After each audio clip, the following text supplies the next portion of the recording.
because Cats is the worst movie of the year, of the decade, possibly of all time. But I want to talk about something else, a movie that was really bad but kind of slipped under the radar, even though it had a huge negative consequence for everyone involved.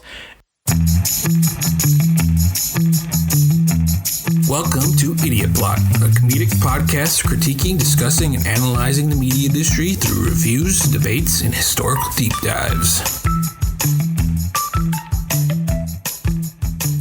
Hello and welcome to another episode of Idiot Plot. I'm David Yanish, and joining me are my co-host Alex Ovidal. Welcome to this now accidentally bi-weekly podcast. And Justin Neitzel. You know, you didn't have to mention that. We don't have enough viewers. They just call along and know it was just, oh, look, another episode. Yeah.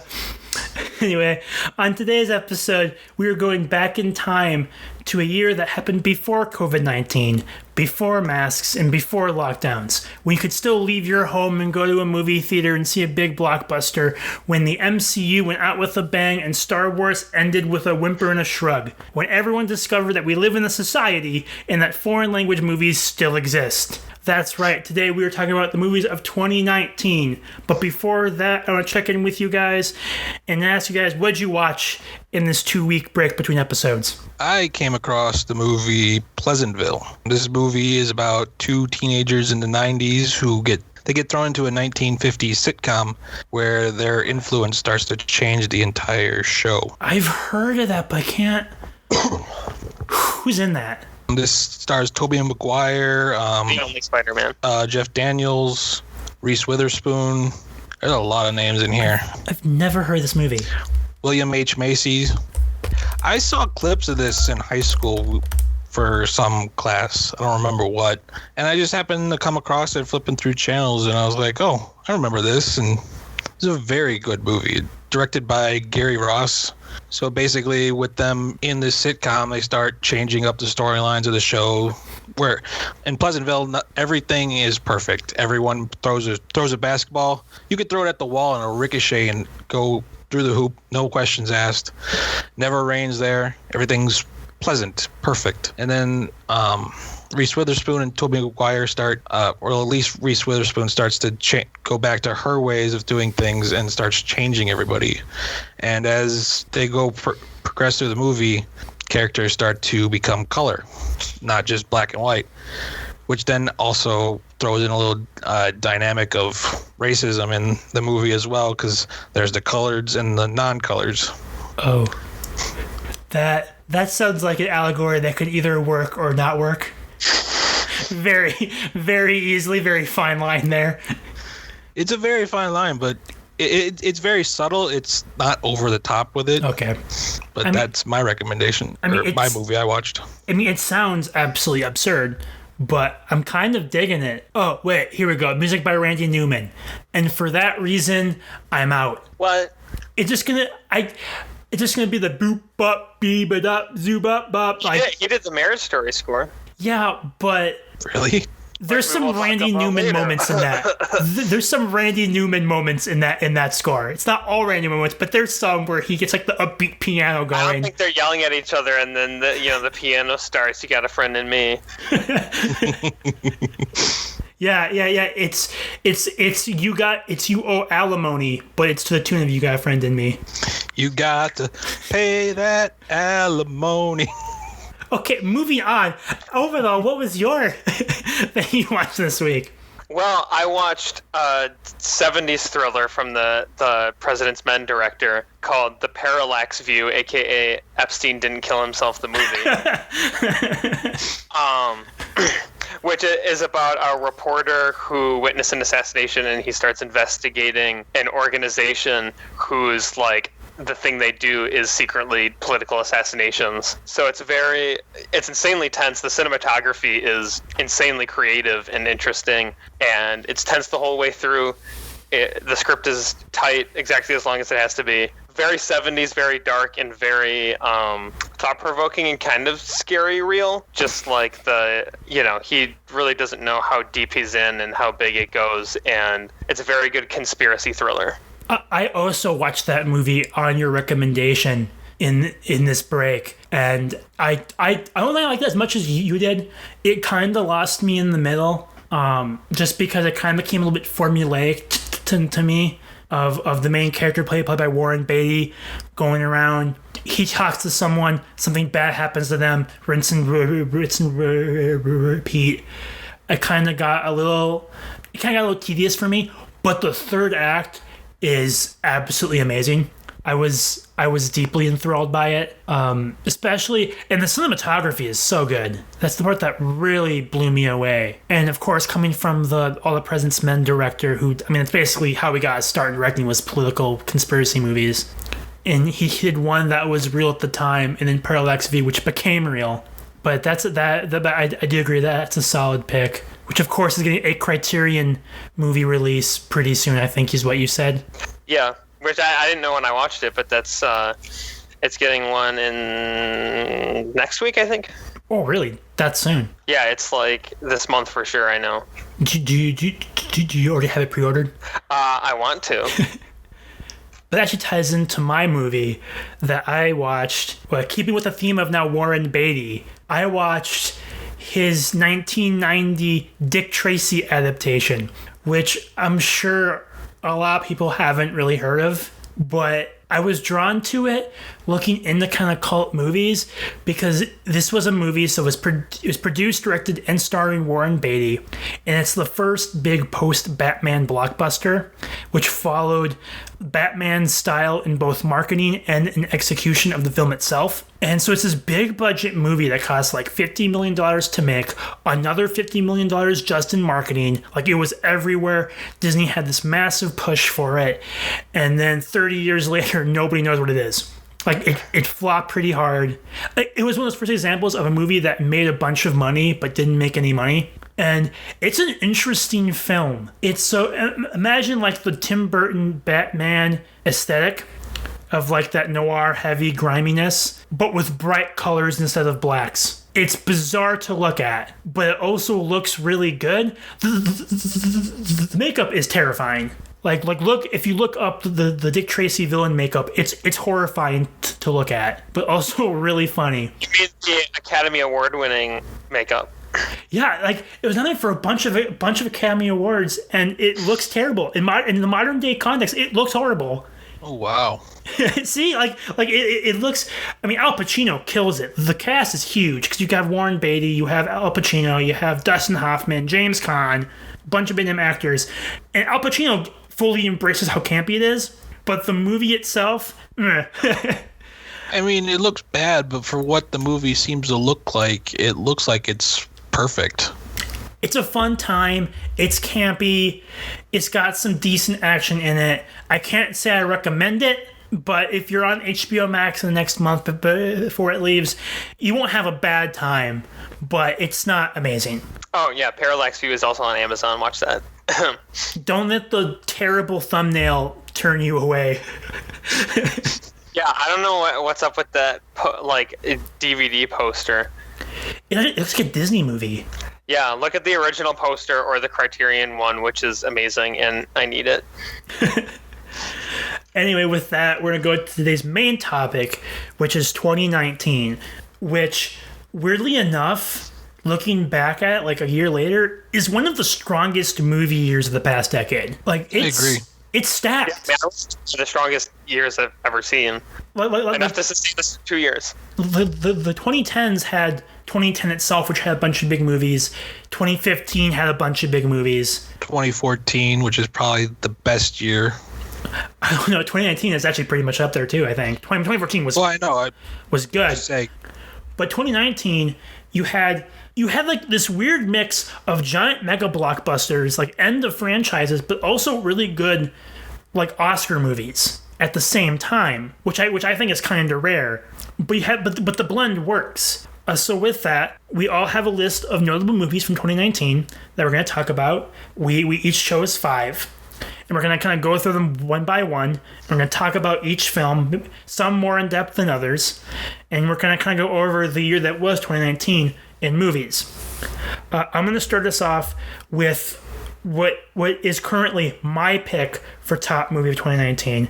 I think both of you guys also have it very high on your list for top movies, and that is Jojo Rabbit. Now, Jojo Rabbit, to me, is one of those movies that almost shouldn't work, but it does because of Taika Waititi as the director and writer. The dude is a magician. I don't know how he does it, but he makes these absurd movies that are also amazing. He takes these concepts that shouldn't work, like imaginary friend Hitler in the case of Jojo Rabbit, and turns it into this amazing coming-of-age comedy drama movie. Well, I think, like, I mean, you can imagine it working as, like, farce or, like, straight comedy, but it's, like, it initially sets itself up that way, but it's actually a very emotionally strong film, and he somehow always finds that balance. I think this works very well with his sense of humor. Yeah. Especially for the imaginary Hitler. I know the one complaint I've heard about it consistently from people is that it's too derivative of Wes Anderson's style, which, I mean, my wife thought it was a Wes Anderson movie for like a year. Until I told her that it wasn't. I could definitely see that. Direct the best film of Wes Anderson's career. However, I do love Grand Budapest, not, you know. Everything about it works. I know a lot of people that to this day, still with Jojo Rabbit, hear it's about Nazis and will immediately not watch it. Mm-hmm. And I think that's doing it a disservice. It's really, because I think it's just Nazi comedy, and it's not. It's really about people being brainwashed and falling for authoritarian figures. And from that point of view, it works really well. You got Sam Rockwell stealing the show, basically, with his over-the-top drunk character. Well, the acting is so good overall. I'm not as high. Everybody, like, all the side characters are great. Like, it's just got such a rich, like, cast of characters. I'm not as high on ScarJo as other people are in this movie. I think she should have won for Marriage Story, which I'm sure we'll talk about later. We will. But I don't think she should be nominated, or she should have been nominated for this one. I don't think she's bad. I just don't think she's that great. However, Roman Griffin Davis, who plays Jojo himself, I mean, that's one of the best kid performances I've ever seen in a movie. He's amazing. I look forward to seeing what he'll do. Him and Thomasin McKenzie. Thomasin McKenzie. Yeah. She was quite... Yeah, she was fantastic. Yeah. If both of them have good agents, they'll have very strong careers going forward, because they were both amazing. And I think part of that too is Taika's directing. He knows how to direct actors better than a lot of directors do nowadays. And yeah, it feels like everybody's always having a good time in his movies. Even when it's about Nazis, it's about the fall of Germany, World War II, and everyone seems like they're having a great time. Well, you gotta laugh about everything. And I think the film strikes a good tone where we're not really laughing at anybody, but you're also not really with them either. It's kind of hard to say in words, but like you feel for all the characters. You're hanging out with the characters and having a good time.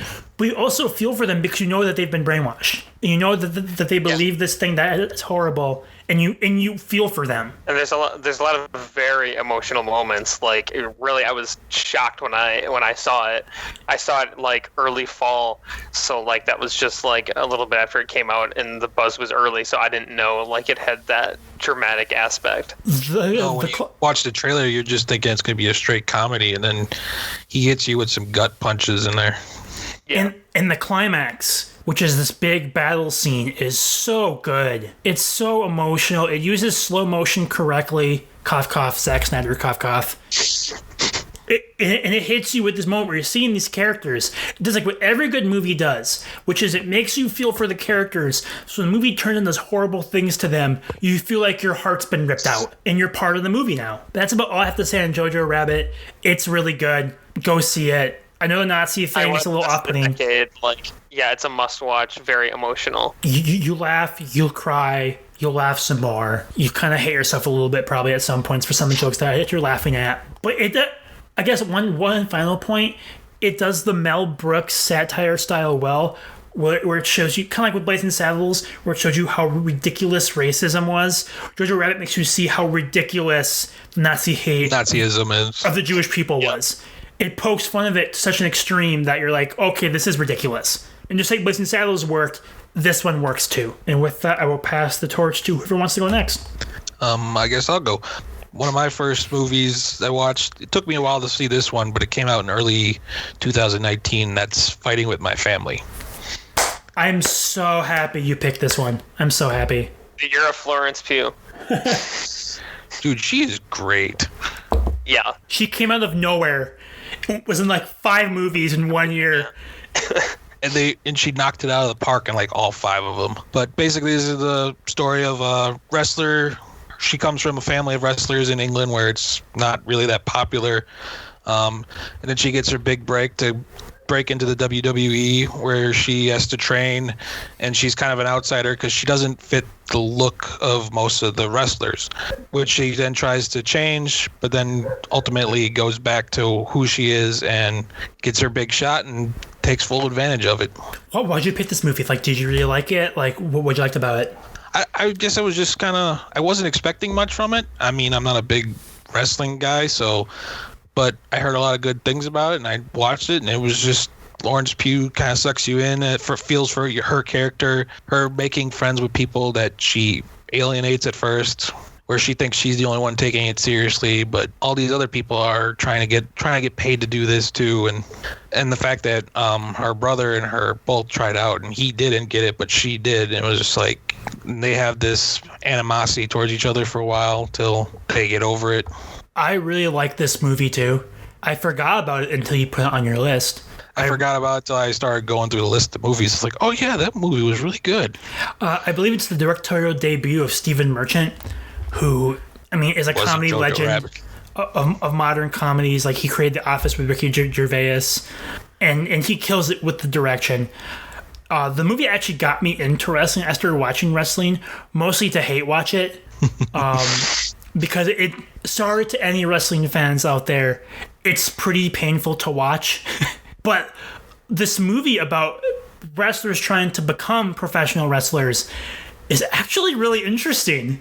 Well, it's kind of like me in boxing movies too. It's like, I don't really care for watching boxing, but watching a boxing movie, entertaining as hell. Well, and it opens your eyes to just kind of how big the WWE is. Oh, that too. Like, it's you got nice cameo from The Rock. Well, he also produced the movie. Cameo for the guy who's in the poster, because it's The Rock. You gotta fucking put him. I mean, he's in it for like all of 5 minutes, if that. 5 or less. That's about it. But he sold that movie. But you have Florence. Then you actually look up the woman who it's based on, and you see a lot of similarities. And Florence Pugh did a good job performing as her. Yeah, Florence Pugh doesn't really look like Paige at all, but she killed the performance. She brought the right attitude. Yeah, and it's one of those things where it's like, you don't have to cast them to look like them. Just they need to embody that attitude.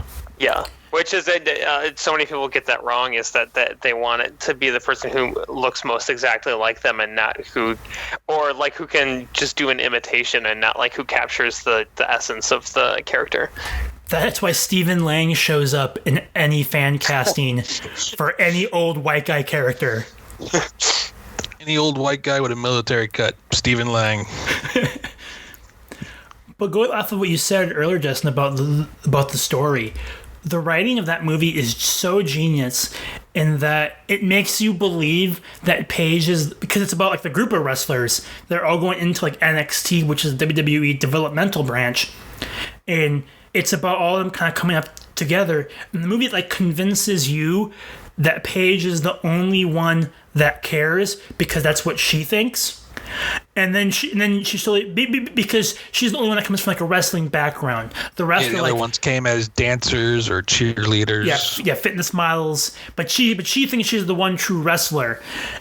But then the movie kind of drops a twist on you that nope, they actually all do really care, and that she's actually the bully and in the wrong for thinking otherwise. And that's genius to me because not only do you realize that character's in the wrong, you realize you're in the wrong too, and that Paige's own biases and your own biases actually are there.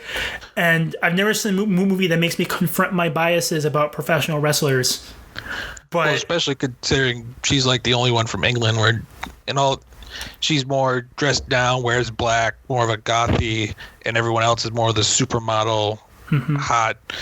It definitely plays on your biases. And Vince Vaughn also does a really good job too. Vince Vaughn, Nick Frost, Lena Headey, great supporting cast. Vince Vaughn's slowly coming back around.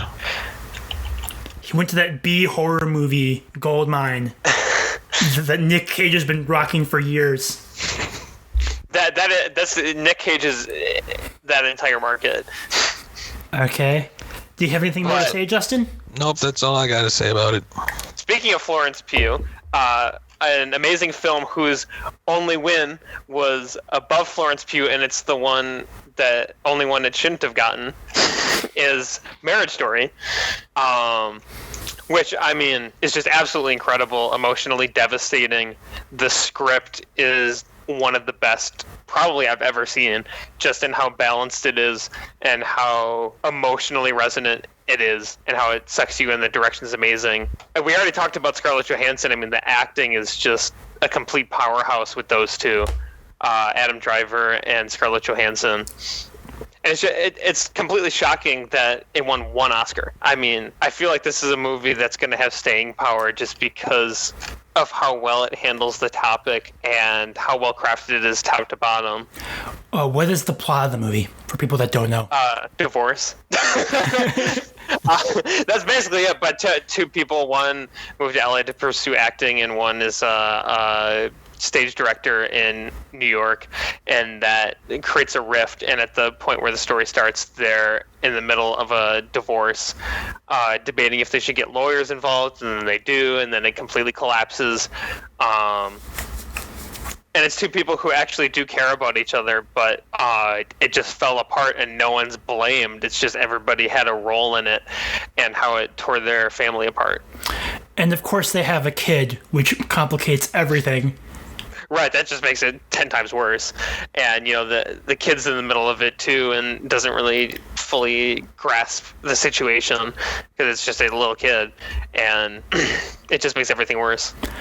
So I haven't seen this movie. So you're saying it starts with them filing for divorce? No, it's the process is already underway, basically. Okay. But they didn't want to do with lawyers because that just, you know, makes everything 10 times worse, but that's exactly what happens. It starts... So This isn't really spoilers, but it starts with them saying why they love their partner, which is a really interesting opening.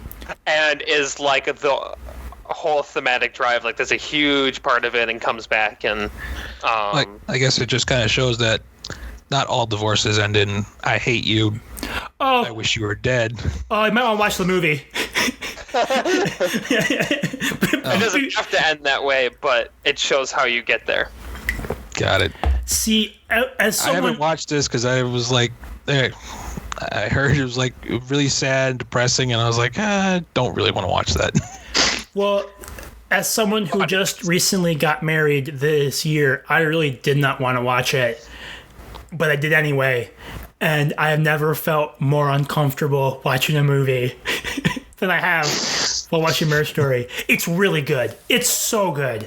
And if you want to see a film specifically that builds its entire plot to a specific point, like it's just a masterclass in that. Like everything builds up to the big meme scene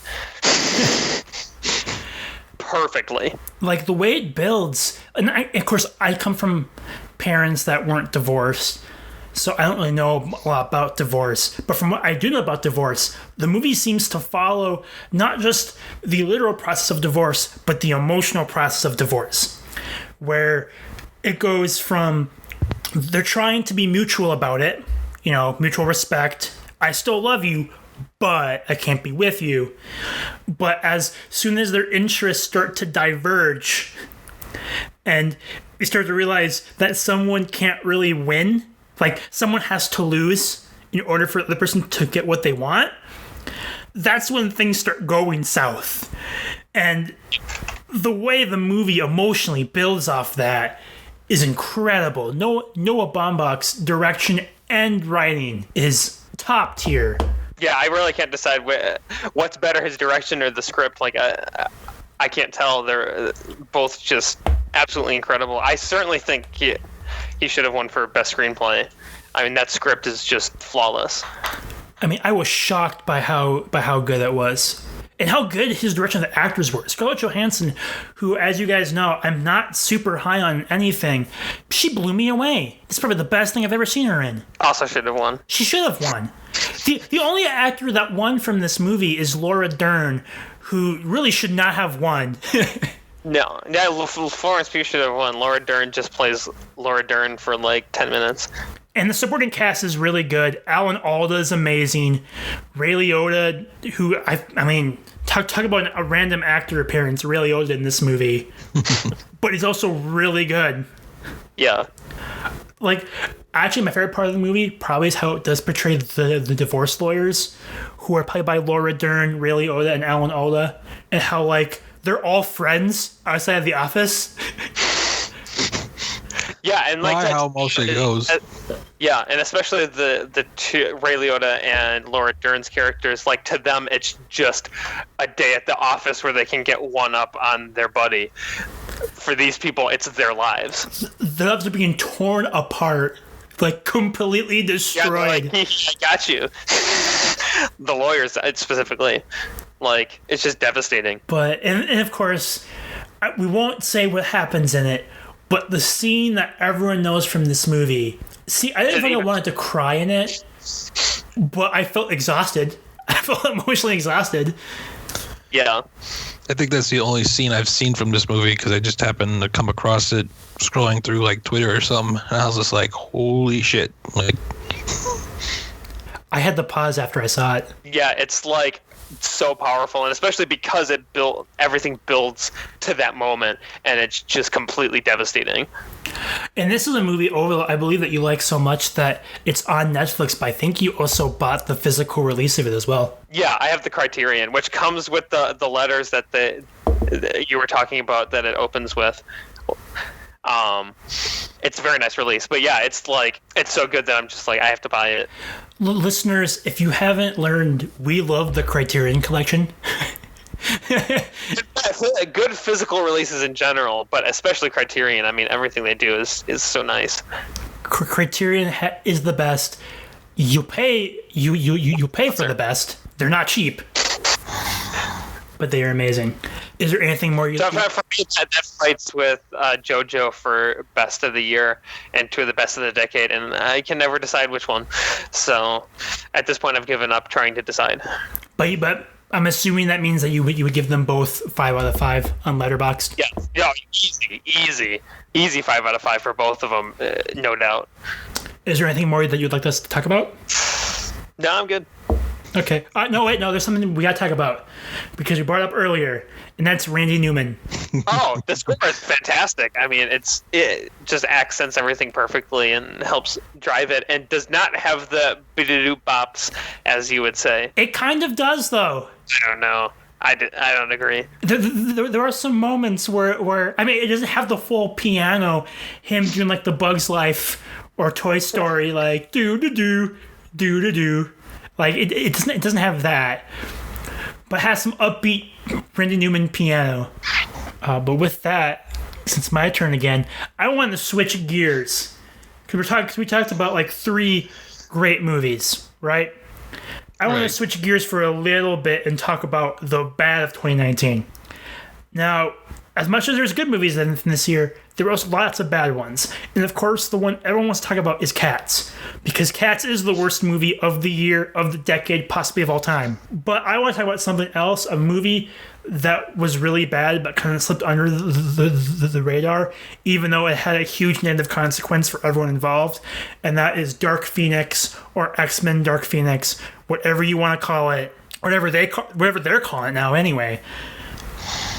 This movie is so bad and it hurt me so much because I love the X-Men movies so much, especially the Fox ones. I mean, there's were the movies that got me in the superhero movies to begin with, and to see them go out like that.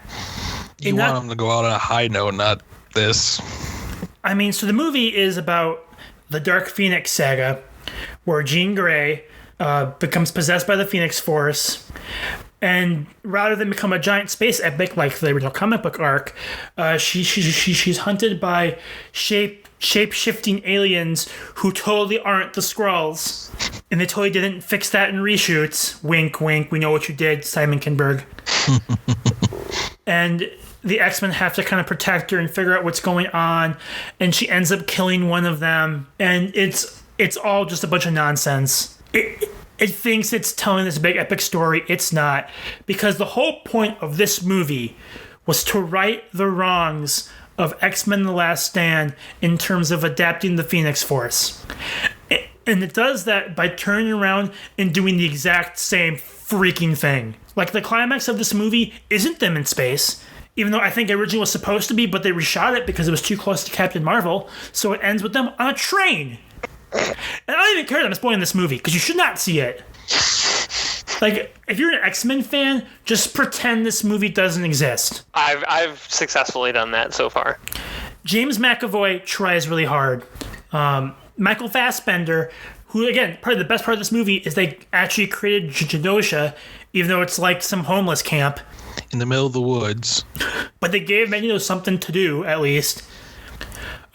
Jennifer Lawrence also clearly did not want to be there. Who dies? Which is revealed in the trailer. They freaking showed that in the trailer. It's just like, much longer do we have to deal with her on screen? Yeah, it's not even a spoiler when they put it in the trailer. Like, my goodness. Because she's killed by Jean Grey, who's played by Sophie Turner, who, again, talking about casting, right? They cast her solely on her look because she looks like Jean Grey right out of the comics. Her acting as Jean Grey has always been terrible. It's like a plank of wood. I mean, other than Fassbender and McAvoy, the acting in this movie was not great whatsoever.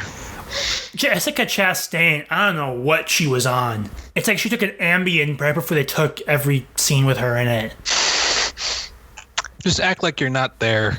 And she's paired with James McAvoy, who she starred in several other movies with, and the two have no chemistry whatsoever. Well, that and I didn't care for what they did with Charles Xavier's character in this movie. Basically beating him down and being like, "Oh yeah, you were always a horrible mentor. You can't do anything." It's like, that's not Professor X. No one hates Professor X more than the people that make X-Men movies, it really seems like. I mean, even going back to the Patrick Stewart ones, he went out in Last Stand in a very horrible way. We're going to disintegrate you. And then came back, and they don't even explain why. Well, X-Men's never been good at explaining the timeline, so... Well, because it really seems like they just stopped caring with these movies. They just don't care anymore. And it sucks. For how good Deadpool was, for how good Logan was, they just don't care. Basically, the problem was they went right back to Simon Kinberg, and they're like, "Oh, by the way, you can direct this one." He wrote Last Stand. They're giving control. We'll give you a second chance, but this time we'll let you direct, because why not?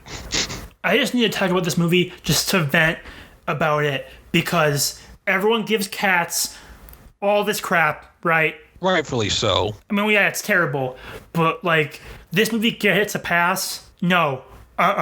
It's terrible. It's terribly written. It's terribly acted. It looks like crap.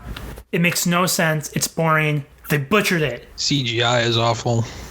This was supposed to be the last MCU X-Men movie, not counting New Mutants, because it doesn't really count as anything. But the movie's also terrible. Made like 11 years ago. The movie finally came out and nobody knew it. I mean, it's also bad, but it's not 2019. I think it was supposed to come out in 2019 or 2018 for that matter. 18, 17, 16, 15. They could go back a while. But for the last MCU-free X-Men movie to be this, I mean, I never thought I'd be excited for the MCU to take control of X-Men, and I'm still not. But I'm more excited than I would be from to make another one of these. Worse. Nope, it can only go up now. Maybe that was why.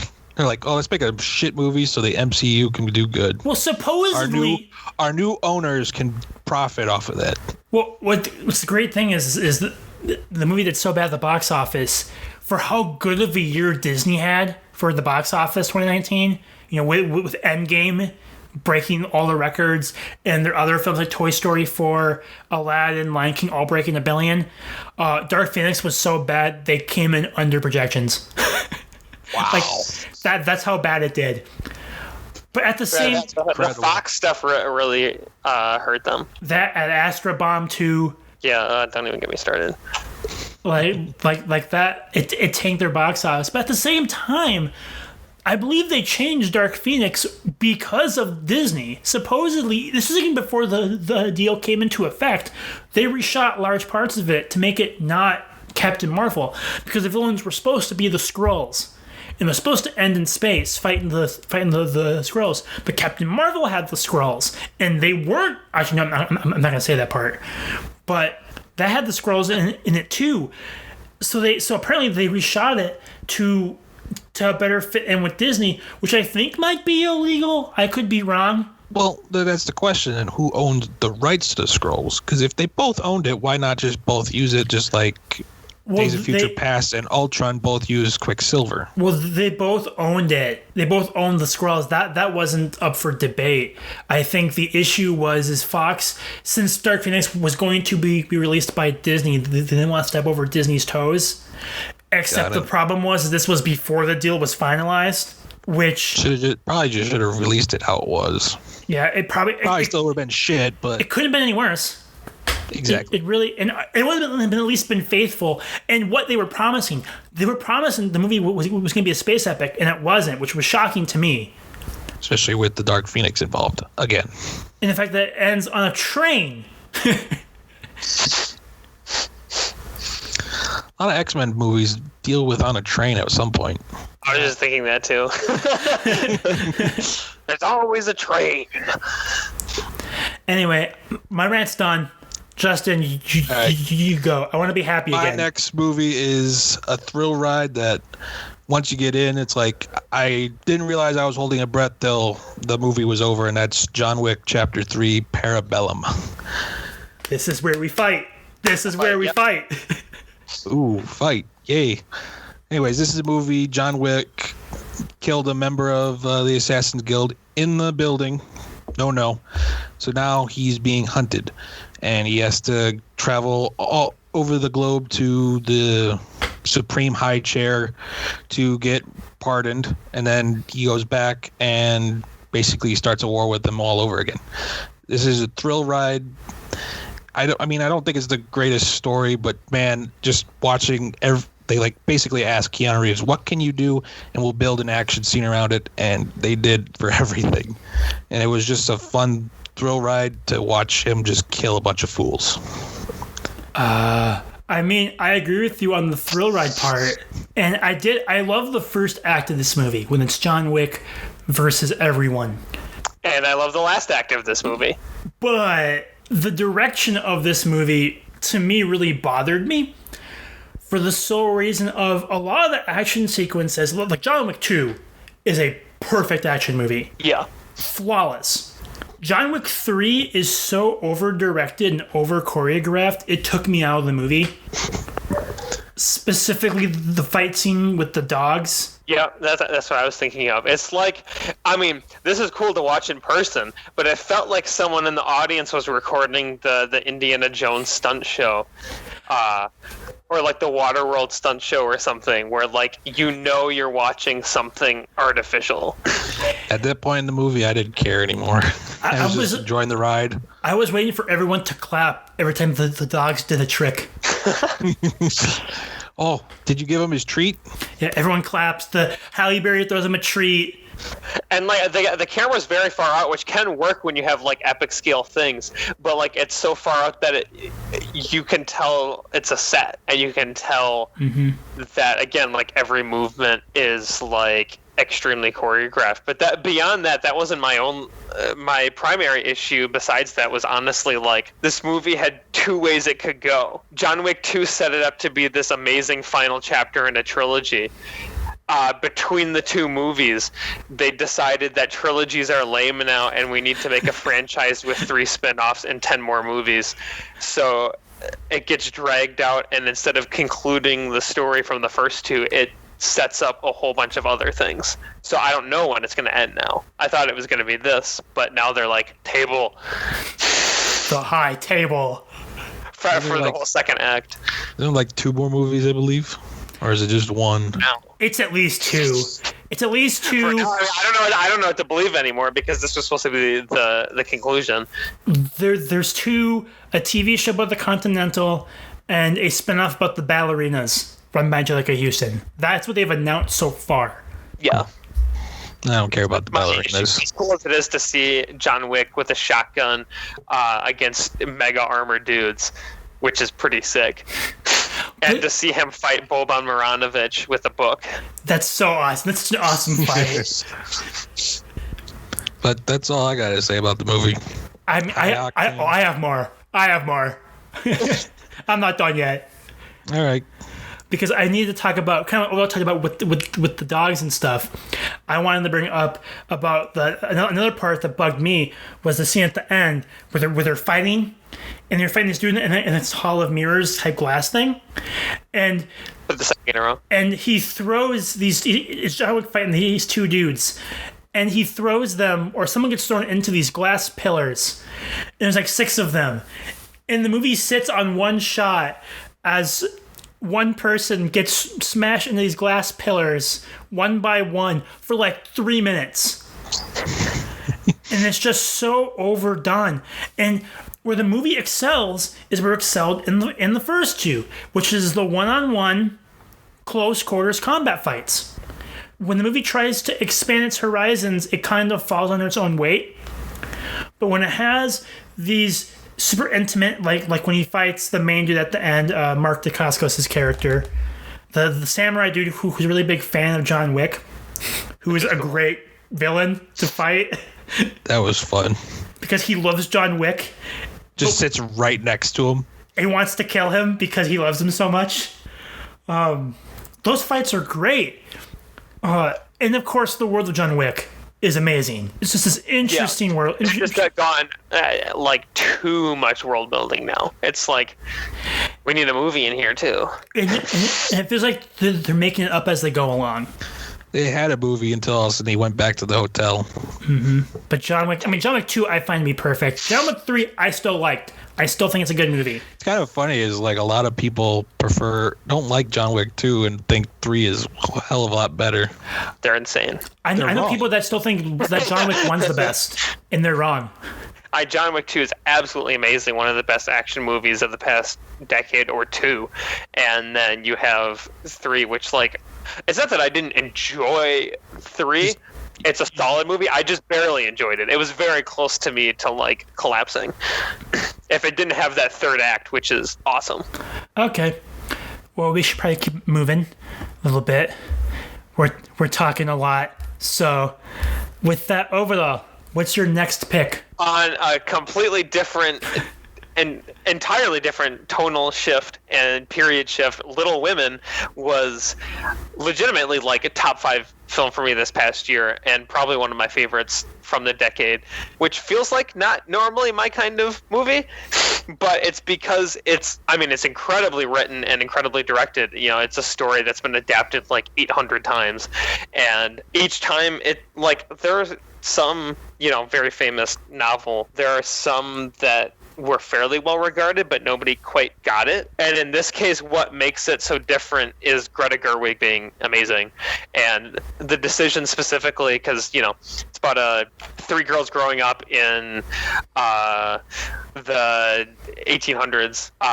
And it's like her decision was to go back and forth in time. Like, so it doesn't just start with them as kids and go to them as adults. It starts with them near the end of the story and shows how they got there. So there's how did this relationship break apart? How did this or that happen? And it adds so much faster pace to it. Interesting. Plus her handling of the and the characters, like she fleshes out all 3. So it's not like everybody. The focus is always Saoirse Ronan's character Jo. Everyone's always obsessed with her. Everybody loves her, and it's always all about her. This one fleshes out the other 2 just as much. Florence Pugh as Amy, really stands out, and that's a character who, she feels like the stereotypical problem child one, or the one who's a little bit jealous and a little bit crazy, yet she becomes lovable.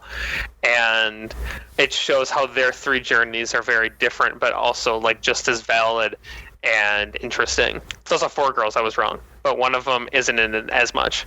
And it's really her direction, which was somehow not nominated for an Oscar, which is a travesty. Greta Gerwig. Yep. That really drives this in the script as well. That makes it so much better than any of the other adaptations. It's just such like a compelling story. Did Greta Gerwig write this as well? Yeah.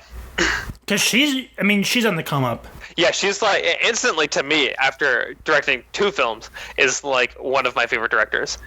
Like, because I mean, this and Little Women have a lot in common tonally and like how they're told and her balance of it, but this like she kind of takes the next step directing. Because that was my issue. I've not seen Little Women. Mom, if you're listening, please, if you see our copy of it, we can't find it. We think it's at the house. Please let me know. Must watch. But I did see Lady Bird, which was her debut, and my whole time thinking about watching Lady Bird was, this is good, but I can't wait to see what she does next. Because it wasn't perfect direction, but I knew that whatever she made next was probably going to be perfect. Yeah, she was on the right track. Mm-hmm. Yeah, and really this is like I loved Lady Bird more than you did, but this is like her taking the next step and really just telling this very rich story over a period of time and getting things right that no one has by changing it. Like, that's the thing, you're making an adaptation, you're not just doing the thing. And what she gets right is there are changes, like the back and forth in time, and she actually changes some things at the end that everybody is raving about, and it shows that she understands the story and understands how to direct, and that you have to change things in an adaptation, and it makes the story super compelling. Sometimes it's better to just get the themes of the story and the soul of the story more than it's just to just copy it directly.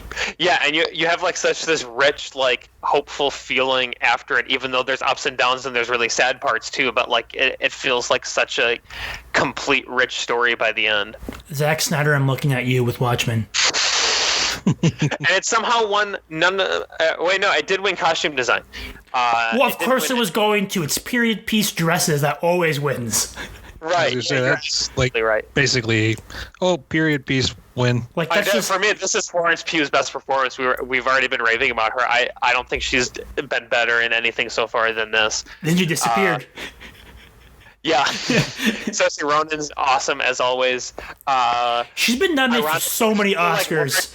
Dern is better in this than Marriage Story. Everybody's great. Saoirse Ronan has been nominated for so many Oscars and hasn't won a single one. Yeah, I know. And she's like in her early 20s. She's like our age, and it's like, oh, she's been up for like 5 Oscars already. But we'll give it to Meryl Streep. I know. And again, I feel like I feel like Scarlett Johansson should have won. My second would have been her for Best Actress, and then somehow Greta Gerwig not being up for Best Director is just absurd. Everybody who is complaining about that is rightfully complaining about that because the direction makes this. But Todd Phillips, Joker, we live in a society, Alex. Yeah, everybody realize we live in a society. But I mean, I can't recommend it enough. Even if this story doesn't seem like your kind of thing, you're still going to like it anyway. It's just that good. I mean, I'm shocked you like it that much, to be honest with you. I know what stories you're into. I know not think Little Women's one of them. This isn't a dark 70s film or something. This is mostly feel-good coming-of-age drama about four 1800s women. Based off of books that your grandmother probably has on her shelf. Yeah, exactly. The fact that Overdahl does like it makes me kind of interested to check it out. Like I said, yeah, 4.5. Like, I stand for this movie. Like I said, we bought it. Don't know where it is.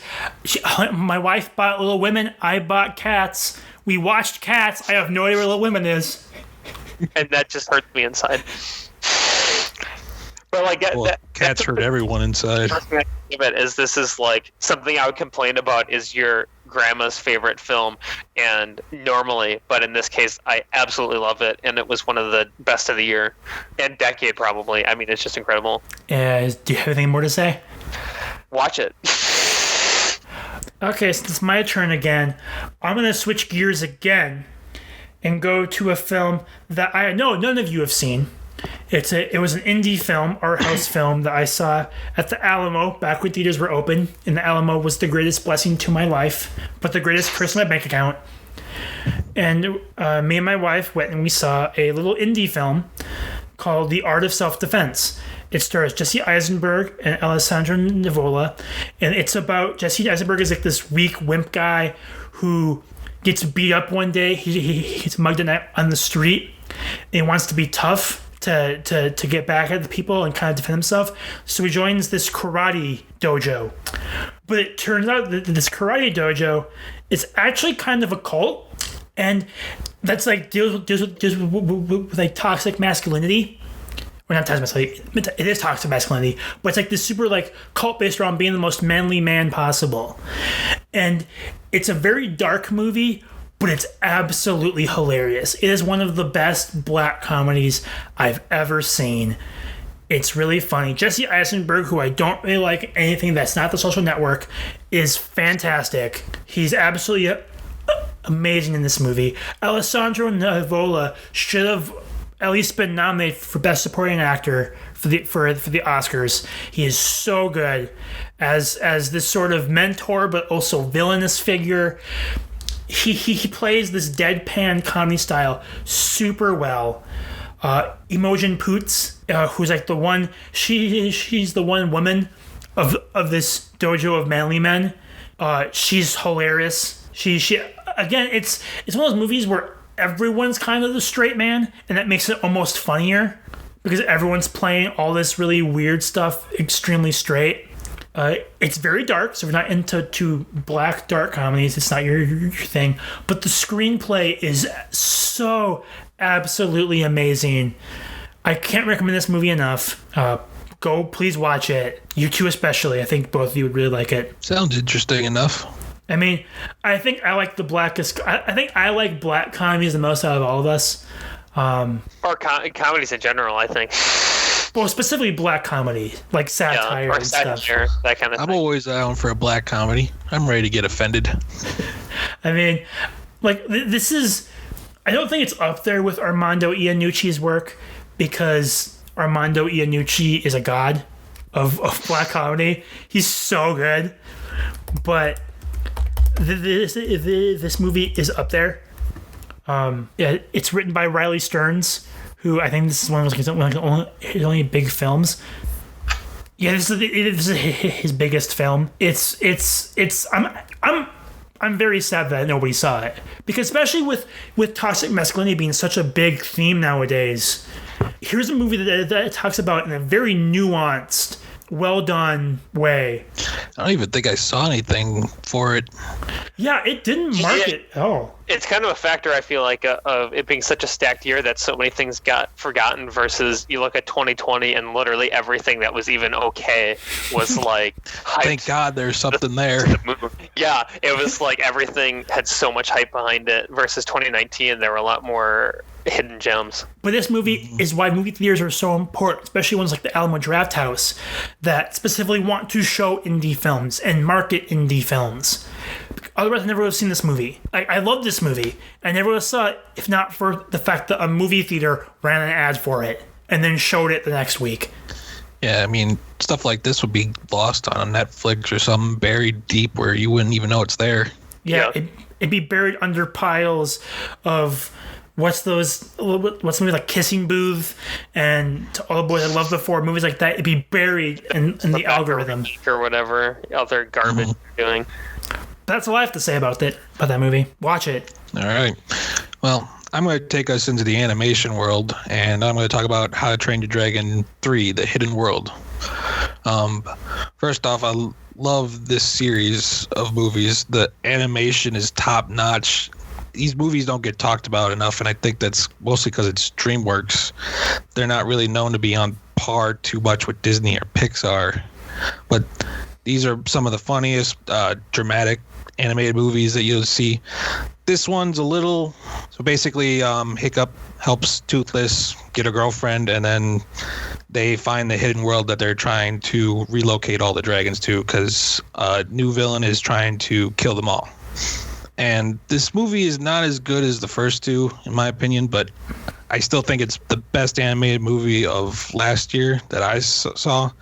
And I still think it's better than Toy Story 4 that got beat out for best animated feature in the Oscars again. But the animation is stellar. I mean, you see a waterfall in this, and the photorealism is so intense. You wouldn't even know you're looking at an animated movie. The characters are great. The voice acting is top notch from Jay Baruchel as the main character, and you got F. Murray Abraham as the villain, who's a little lackluster. But all these movies have had lackluster villains for the most part. Abraham, I'm in. But I thought you don't watch animated movies overall. Well, do all of them have F. Murray Abraham in them? No. I think this will be his exception. I also saw this movie in theaters. I was pretty disappointed by it, if I have to be honest, only because you can tell that the budget was slashed heavily from the second one because the action is so much smaller. There's barely any action in this one. They're in the hidden world for like all of 10 minutes, maybe? Yeah. The climax, there's like no dragons in the climax. You can tell it's because of budget. It's solely because that DreamWorks slasher budget, because the movies aren't that successful. That's a shame. The first two, I believe, I give them both like 10 out of 10s. This one's probably like a 7 out of 10. But it's a deep drop, though. I know. Like I said, I still love it. I still think it was probably one of the best animated movies of last year. I mean, Toy Story 4 was nothing spectacular either. I would fight with you in that only because I think Missing Link is better. But, I mean... See, I can't disagree, but I have a love for this series. I don't know why. Well, you're the reason why I watched the movies, because you kept... Yeah, I know. Because the ads didn't do it for me, but you just kept praising them. So I was like, fine, I'll give it a shot. It's like, wow, these are actually really good. I mean, How to Train Your Dragon 2 is amazing. But I will say, though, that the epilogue of How to Train Your Dragon: The Hidden World is incredible. Hits you right in the feels. It's one of the best written things an animated seen. Like, in my opinion, it's better than the Toy Story 3 ending. Yeah. It's incredible. Leaves it very ambiguous. It kind of made me mad only because the rest of the movie didn't live up to that. Yeah. But it's still... I mean... Really these good. movies do a great job of working with Roger Deakins for cinematography. It just, you feel like you're flying while watching these movies. Hold up. Roger Deakins, the cinematographer in these movies? He's like a consultant or whatever. Wow. That makes a lot of sense now. All hail Roger Deakins. The GOAT. Who the Academy refused to recognize as the GOAT for like 30 years. Forever. Yeah, it's ridiculous. I mean, how many times he should have won? Like, I mean, it took him his best effort to finally win one. It took him making arguably the most beautiful movie ever made, Blade Runner 2049, to finally get an Oscar. I mean, he's been nominated like for so many times. Like, he's up there with like Meryl Streep for always being nominated. Yeah, and sometimes like Jesse James, he just got screwed because of the competition, and then other times it was like, okay, what are they smoking? But if he had a hand, the competition being himself for Jesse James being the part of the problem. But if he had a hand in this movie, then that makes... I mean, the visuals of these movies have always been... I mean, they've been bright, colorful, amazing effects. They're like, even action sequence in these movies don't look like they're for animated movies half the time. They look like they could be real epics. There's so much love and care put into them. I'm just mad that it ended the way it did. And it kind of went out with kind of a shrug, more so than a bang. Mm-hmm. Overall, I think you're up. Well, my third one, I wouldn't say it was overlooked because certainly the horror community has picked it up. But as far as, you know, how much attention it got from awards, it was, being horror, it was completely ignored and it didn't make a ton of money. But The Lighthouse, to me, is one of the best horrors in a while. I mean, it's absolutely fantastic. Just two dudes going nuts. Such a weird movie. What? Such a weird movie. Yeah. I mean, really very psychological, surreal to an extent, and it feels like it could be supernatural, but you don't really know if any of it's real because they're going completely insane. And we talked about, we joke all about the Snyder Cut, all the weird things and how he's talking about doing Euro widescreen and stuff. This is a film that uses all kinds of crazy techniques, black and white, Euro widescreen, things like that, to perfect effect to just ramp up the tension and the insanity. And it has an incredible way of progressing as it goes. It just gets better and better and more insane.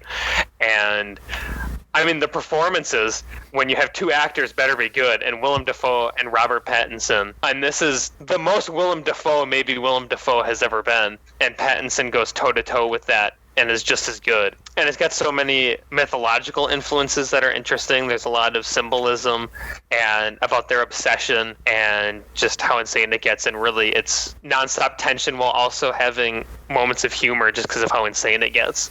So, and it was really impressive. I wish it had gotten more awards love, particularly Willem Dafoe not getting nominated to me is insane. He was robbed. I mean, he should have been a shoo-in to win. He was completely robbed. Having seen that movie, because you're right, Willem Dafoe kind of has a reputation for just being weird and crazy. This is the most he's ever been with that, and it's awesome. It's so good at every level. Crazy. And there's also what I like about it is there's clear motivation behind the visual choices. Yeah. He's not just doing black and white because wouldn't that look cool? The black and white amps the tension up so much more. Yeah, it makes the shadows and the darkness really defined and creepy. There's always kind of something looming. And that's something that people don't understand about black and white is you have to film for black and white for movies in black and white. Yeah. Like the Logan Noir cut or the Max Fury Road silver and chrome cut don't look that good because they weren't shot for black and white.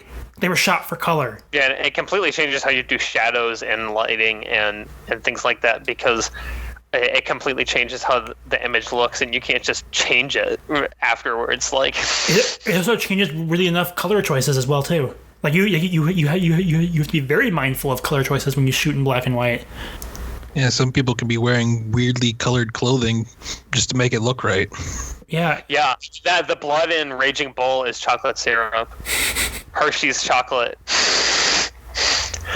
So stuff like that, and then it looks so defined. But I mean, and also the Lighthouse is an example of just one of my favorite trends right now. The revival of horror, specifically theme-driven horror with good story and strong themes and symbolism, versus ooh, look, this person get tortured. Isn't that spooky and gross? Ooh, jump scare. Right, or ooh, aren't you scared now? I flashed loud music at you and had something pop in. Isn't that spooky? What's spooky is how intense it gets and how real the themes get and things like that. Us was another example, but The Lighthouse to me was the premier horror of 2019. I might have liked Us more. I know you're harder on Lighthouse than I am. But both examples of, the current trend. Oh, yeah. Horror is on a renaissance right now because of people like Robert Eggers, who did Lighthouse and also did The Witch, because of Blumhouse, because of the guy who did Midsommar. Is it Ari Aster, I think? Yeah, Jordan Peele, all those directors. Yeah, my least favorite genre. I mean, nothing against it, just not my cup of tea. But it was mine too until these people started just making these really good movies. Yeah, because I feel like we grew up in late 90s, early 2000s, and especially early 2000s, the craze started. Horror was just cheap thrills. Horror was just, this is gross, or this is, possession scary, whatever, and now this is kind of getting back to its roots of being like theme driven. It was substanceless for like a decade. It was just spooky. I mean, just think about the Thing. The Thing is gross. The Thing is super intense. The theme also has the Thing also has great themes about like paranoia and stuff like that, and it's getting back to those roots. That's why I loved it so much. Until It Chapter 2 came out. Yeah. But right, like it has strong themes as well, like and horror's kind of getting back to that in a great way. Yeah, horror rebounded because we're back to kind of where we're in the 50s, 60s, 70s, 80s of like auteur horror movies, horror movies that are creatively driven by like a single creative mind, not just driven by accountants going, teenagers think this is cool and teenagers think that's great, and they'll see that because it's bloody. And make sure you show some boobs. Yeah, of course. But now we're back to horror can be both scary but also thought-provoking. I mean, look at Jordan Peele's stuff. I mean, he somehow, which I think we'll talk about later, but he weaved political allegory into horror. That's insane. Get Out really helped. I mean, it's one of those things where it had been building a little bit, and then when Get Out happened, you had this explosion of the theme-driven horror. Well, The Witch, which is done by the guy who did The Lighthouse, Robert Eggers. Yeah, that was before Get Out, I think, right? Yeah, it was. That's kind of what started this whole trend, I think. If you look at like the timeline, that was one of the early ones. I think what I mean by Get Out is that really made it like explode. Well, so what I was gonna say is The Witch started this trend that these could be profitable movies, and then Jordan Peele made Get Out, which freaking like you said, Alex, it exploded it into its own thing, and now everyone's trying to do it. I mean, look at Blumhouse; it's a money train now. Yeah, that's like their entire thing, and they're one of the biggest independent companies out there. It also helps that you don't have to put a lot of money into a horror movie. That allows the entry cost for like smaller companies to make something really good. That's how Blumhouse got big. I mean, they made Paranormal Activity, which cost nothing to make and made like $100-some million. Right. Or like The Witch cost $4 million, made $40.4 million. I mean, that's extremely profitable. I mean, they make gangbusters, but they made tens of millions of dollars on it. And you got what, 4 of those a year? Yeah, you'll do good. The Lighthouse, which cost $4 million, but only made $18 million, so it wasn't as profitable. Right, and that's still a really good profit. And it's a great profit because they probably want to double that. So you think that, with marketing costs, $4 million probably turned to like $8 million. That's still $10 million. Is it amazing? Yeah, no. Midsommar was the big. Midsommar and Us were the ones that made more money. But I mean, again, Lighthouse still made good money, but Us obviously following up on Get Out made a ton, but then Midsommar I think made like $50 million on similar budget to The Lighthouse, which was coming off Hereditary. Right. Midsommar kind of got absorbed by the rest of the market, which is a shame. I'm sorry, not Midsommar. The Lighthouse got kind of absorbed by the rest of the market, which is a shame because it's kind of the best of all of them. So, right. Yeah, to me, it's. I mean, not that I don't like Midsommar, but I feel like the hype for Midsommar for me should be going to The Lighthouse. But The Lighthouse is also, I think, the least commercial of all the big horror films. It's the weirdest. It's the strangest. It's really weird. If I showed my parents the trailer for the Lighthouse, they would in no way go see it. There's a fart joke before there's a line of dialogue. So, well, I was gonna say it seems like the way you guys were talking about it seems like it's the most comedic one as well. Oh, absolutely, it's so funny. It's really funny, but like you're laughing, but you're still really uncomfortable. Right, for some reason, Willem Dafoe limping around with a giant, creepy smile, carrying an axe is funny, and it's also exactly. Yeah, it just sounds funny. He's limping around chasing Robert Pattinson, and it's like I'm laughing because he's limping around with an axe, going, "Here's Willie." I told you not to spill your beans. Like saying sea curses for 3 straight minutes. The whole spill your beans thing still makes me laugh. It does. I mean, the movie's And, great. getting mad because he doesn't like your cooking because you've been together for how long and you've lost track of time. I mean, really, I can't believe we haven't brought this up. This is the perfect quarantine movie. It really is. It's about two dudes going nuts because they can't leave. It's an amazingly good analogy for where we are at. All of a sudden, you're society. saying a 5-minute sea curse because he doesn't like your lobster.